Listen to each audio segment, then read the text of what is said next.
So hi guys, so welcome back to just आज दोबारा से देखेंगे थर्मोडायनामिक्स पार्ट 2। बोले तो which is the most important for MHT CET as well as JW. MHT CET में तो 3 question 4 question 3 question are compulsory, but in case 4 question are 4 question are compulsory, in case 5 question can also be asked in the last lecture which thermodynamics part 1. If you haven't watched, then in the I button I pop up the link, so better you see this and because then afterwards see that, because both the lectures are independent of each other. कुछ related नहीं है वैसे भी अपन एक lecture में जो dependency वो अपन establish होने देते नहीं। सो क्या क्या बोलते हैं, हाँ। सो फर्स्ट लेक्चर में अपने एंट्रोपी स्पॉन्टेनिटी और सब डिस्कस किया था, अच्छा लेक्चर था, बेसिक था।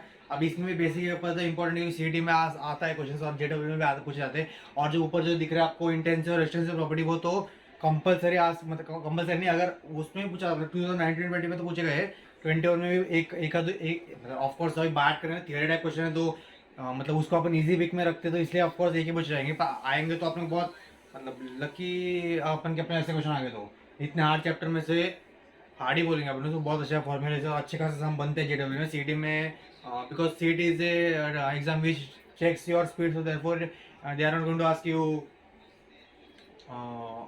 some detail and some twisted type questions, but of course since it is a speed type exam, so therefore we need to focus on the speed, therefore इसलिए वो फिर नंबर डाल के सॉल्व करने question नहीं आए कुछ ज़्यादा। सो गाइस बहुत हो गया अपनी बातें। सो गाइस तो अभी अपन अपना सेकंड लेक्चर करवाना है इसका for MST C 2020, but this topic is important for JW also. ये फॉर्मूला सब में आते हैं, पर ये वाला इतना ईजी नहीं आएंगे, पर ये तो डायरेक्टली पूछे जाते हैं।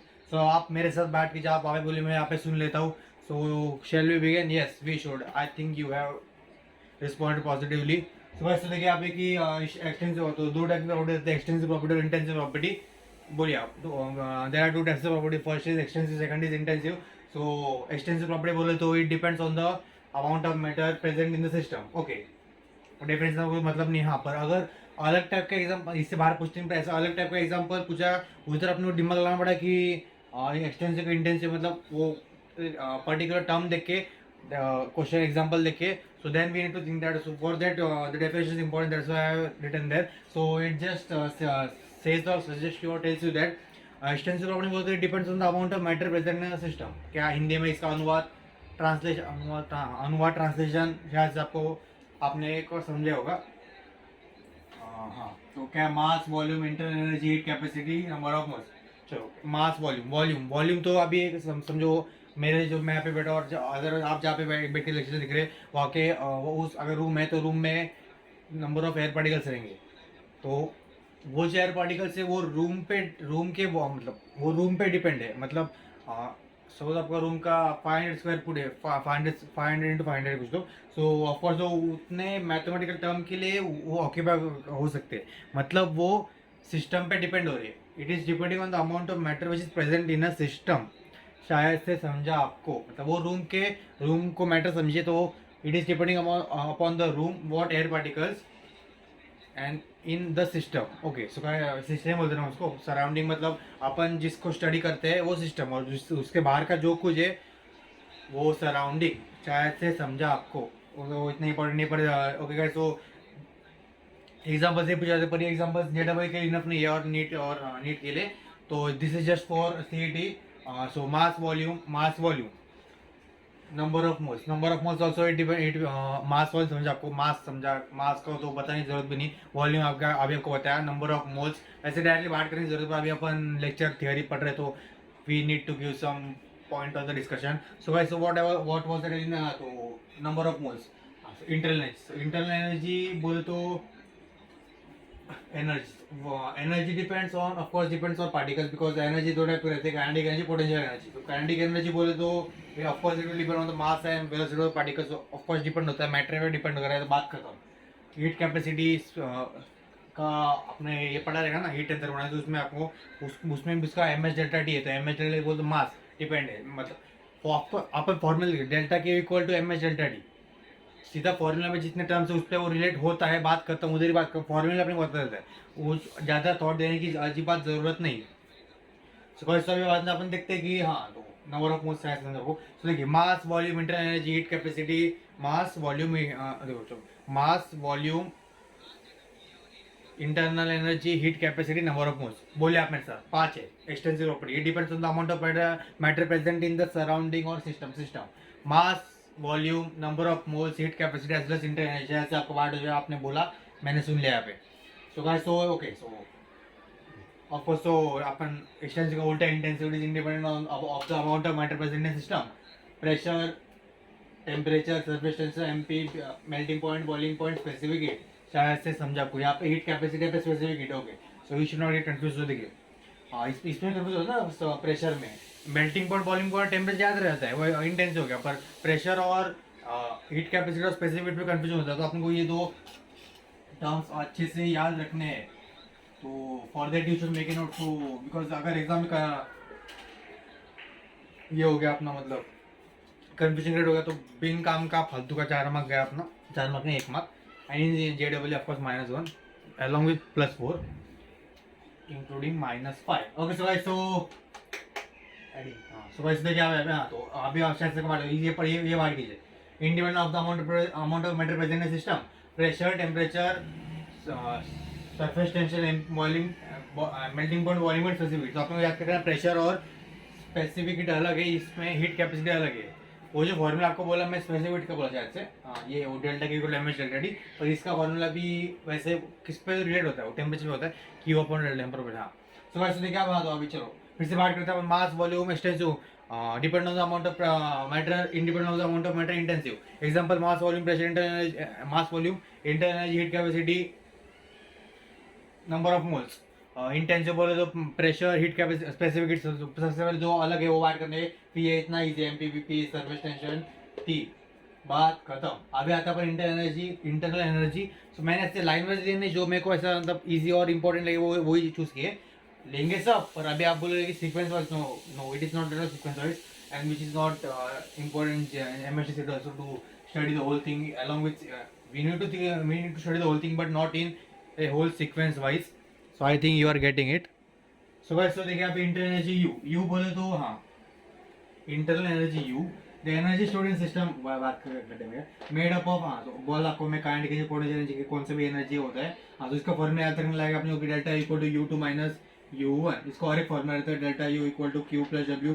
But in this lecture we are not going to discuss on that और not going to focus on that particular formula. But you should remember, ये आपको रिमेंबर होगा ही, शायद से पता भी होगा. So delta equal to U2 minus U1. U2 of course 2 मतलब फाइनल, U1 मतलब initial. System internal energy of system. यहाँ पे हाँ, तो ये तो डेल्टा equal to U2 minus U1 where U is internal energy, delta U is change in internal energy. So कैसे देखिए यहाँ पे इसको और एक formula Q plus Q is data and W is work done on the system. कैसे देखिए यहाँ पे देखिए. हाँ, तो ये भी इंपॉर्टेंट है कि अभी आपने स्टेट फंक्शन वाले सेक्शन पढ़ना बाकी है, वो भी इंपॉर्टेंट है.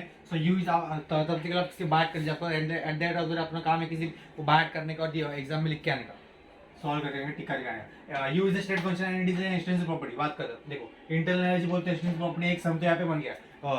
Internal energy is an extensive property. बात करता हूँ, इज एक्सटेंसिव बात करता हूँ. हाँ, तो कैसे का. हाँ, तो सबसे इंपॉर्टेंट है अभी की साइन कन्वेंशन, मतलब work done on the system is positive और नेगेटिव, और work done by the system is positive और नेगेटिव. अगर आपको ये भी नहीं समझ में आ रहा, अब तो जितना पढ़ा नहीं समझ में आया, जल्दी से भागने का और रिवर्स करके आने का, मतलब बाय ऐड करने का, तभी अटेंड करने का. Otherwise I am not in greed of views, but the only thing is that you should understand little bit. शायद से समझा कोई पॉइंट, ये नहीं समझा तो डूब मारो. सच में समझा रहेगा, तो आपको कोई रहता नहीं. पर देखिए मैं शायद ज़्यादा बोल गया. सो गाइस, सो आप छोड़े हो, अगर वो नहीं समझे तो of course every topic is independent. So अगर जो रुके हैं जिनको नहीं समझे तो वो अपन आगे आगे आगे पे फोकस कीजिए, मत जाइए, आगे आगे पे फोकस कीजिए. सो गाइस, तो देखिए यहाँ पे because every topic is independent of the other. So कैसे देखिए. हाँ, तो 30 kilojoule of heat is supplied to the system. Okay, 30 kilojoule of heat is supplied to the system. अगर सिस्टम पे कुछ सप्लाई हो और उस पर वर्क हुआ और वर्क डन, इतना याद देखिए, सप्लाई टू और ऑन. वो सप्लाई टू पे आता नहीं, ऑन लिखे. ऑन बोले तो सप्लाई टू है ना. 30 kilojoule of heat supplied to the system और सप्लाइड ऑन द सिस्टम. हाँ, इसे टू के ऑन लिखिए, मतलब ऑन आपको याद रहेगा. फिर सप्लाइड टू द सिस्टम और ऑन द सिस्टम. ओके, तो उनके उसके हिसाब अपने को इधर ये पॉजिटिव रखना है. शायद समझा आपको. ओके, मतलब अगर work done on the system और something energy supplied to the system, then in that case we need to take that sign convention as positive, मतलब आपको आप ऐसे आते रह सकते आपने काम किया मतलब अपने को अच्छा लगा ना, तो ऑफकोर्स वो पॉजिटिविटी जनरेट हो अपने अंदर, शायद से समझा आपको, मतलब आपने कुछ काम किया तो आपने को अच्छा लगा, that means something positive vibe is coming, something good vibe is coming in us. हाँ, बहुत ईजी आता है मेरा काम, अभी तो आपने कुछ काम किया, मैंने कुछ काम किया, आपने को अच्छा लगा, बात खत्म, positive. 20 kilo joule is done on the system, अपन ने कुछ काम किया सिस्टम पे, कुछ काम किया आपको अच्छा लगा, पॉजिटिव। अब माइनस कब आएगा, अगर यहाँ पे आएगा 20 kilo joule is done by the system, यहाँ पे बाय लिखते हैं मैंने, तो यहाँ पे माइनस आएगा। अपन का काम किसी और ने किया मतलब क्या हुआ, स्टॉप माइनस हो जाएगा। किसी ने, अपन ने कुछ काम किया, work done on the system supplied to the system, positive. Work done by the system, उसने काम किया अपना, नेगेटिव, बात खत्म, चलो वो उसने काम को छोड़ दीजिए, अपन ने काम किया पॉजिटिव, ऑफकोर्स दूसरा केस नेगेटिव। शायद से आपको ये समझा रहेगा, आई थिंक सो डिस्कस हो one time more. So plus plus sorry 25 kilo joule of heat is supplied to the system, what will be the answer? I think you told it's positive, plus 15 is 65 kilojoule energy work is done on the system, positive 65। 20 kilojoule work is done by the system, by है ना, अपन ने क्या नहीं बात खत्म, negative, उसने क्या negative, बात खत्म। चलो और दो कर दे, 16 kilo joule of heat is supplied to the system, positive, आपने बोला मैं इसमें आई होगा। तो ये बहुत इंपॉर्टेंट है, इसमें प्लस माइनस का गड़बड़ तो अपना एक मार्क धोखे में आ गया, और अपनी कॉलेज धोखे में आ गया, जिंदगी नहीं बोल सकता मैं, कॉलेज धोखे में आ सकता है, आएगा ही, मतलब बहुत बेकार लग जाती है, आपकी भी लगेगी, लगनी नहीं चाहिए। तो बस देखिए, तो अभी देखते हैं आप, हम बोलता हूँ मैं हाथ की, तो plus 3 kilo joule of work is done by the system, I think you told negative. So yes guys, so I heard what you told and I think so it is clear to you. So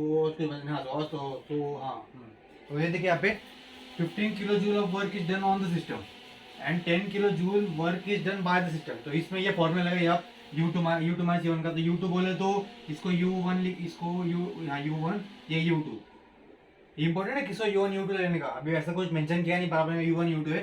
so delta U2 minus U1, so U2 बोले तो क्या है, U2 is 10 and minus 15।